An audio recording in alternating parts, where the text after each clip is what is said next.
Welcome to the Xmoon tutorial, part 7 on risk management.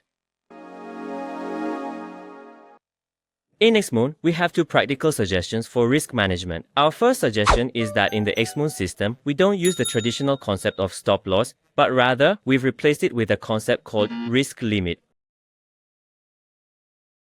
Why? Because despite the Xmoon strategy's high success rate, there are always two possibilities. Either in good conditions, the trade reaches its target, or in bad conditions, it ends at the liquidity level. Therefore, risk management must be our top priority. In practice, this means we're only allowed to use 5 to 10% of our total main capital for Xmoon trades. Simply put, we need to divide our entire capital into 10 or even 20 equal sections, and then only put one of those sections into the market. For instance, if our total capital amounts to $1,000, we are ultimately permitted to allocate just $100 to the Xmoon trading system.